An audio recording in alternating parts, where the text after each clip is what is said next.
Hello, I'm Ethan Muckelbauer, an attorney and VA accredited representative here at CCK.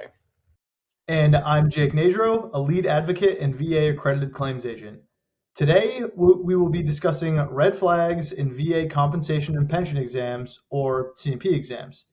More specifically, we want to point out the warning signs that something may have gone wrong in your evaluation. A bad C&P exam can lead to a denial or lower rating than you deserve. So it's crucial to recognize these red flags and know what to do if they happen.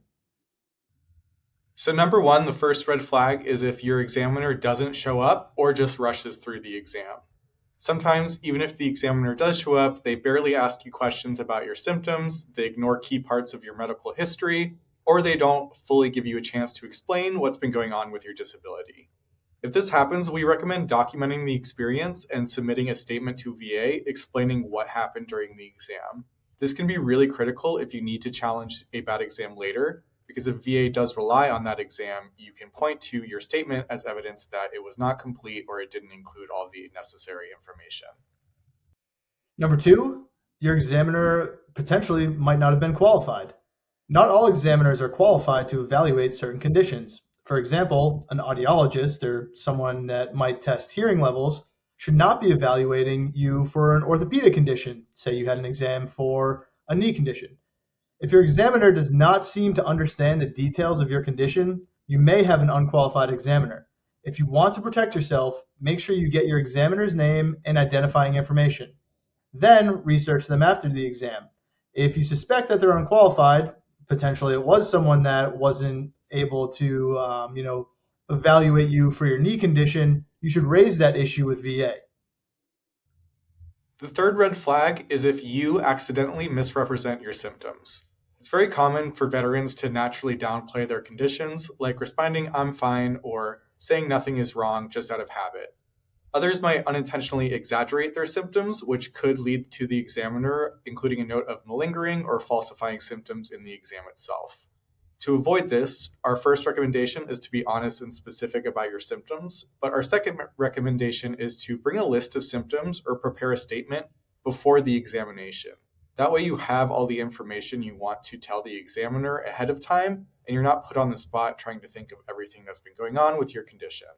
You may also consider having a family member attend the examination for support and to help you recollect information. Number four, the examiner misrepresents your symptoms. Sometimes examiners make inaccurate statements in their reports. For example, the examiner might say you have a full range of motion in your knee potentially, but they maybe never actually tested the range of motion for your knee. Or they claim that you merely had a flare-up. So what can you do in that circumstance? First, you're going to want to request a copy of the final exam report. Now, you can't get the results at your exam or directly from the provider, so to request a copy of the exam report, you'll need to fill out a Freedom of Information Act or a Privacy Act request on a VA Form 2010-206. Or, if you have a VA accredited representative, they can access your results directly from VA systems. After that, you can submit a written statement refuting the findings that the examiner placed in the exam. And beyond that, you can even get a private medical opinion to contradict the misrepresented facts in the VA exam report. The last red flag is that the examiner hasn't reviewed your medical records. So an examiner can't really speak to the basis for service connection or the severity of a disability if they haven't actually looked at your medical records and your medical history. If the examiner seems like they don't know basic details about you or your history, they may not have properly researched you before the start of the examination. To protect yourself if this happens, you should consider writing a statement about the exam and submitting it to VA.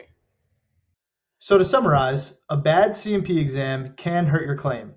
Recognizing red flags and taking action can definitely make a difference. If you believe your exam was unfair, you can challenge it with statements, additional medical opinions, or help from a VA accredited representative. If you found this video helpful, check out our other videos on appealing bad C&P exams and how to prepare for a VA exam. Don't forget to like, subscribe, and leave your questions in the comments.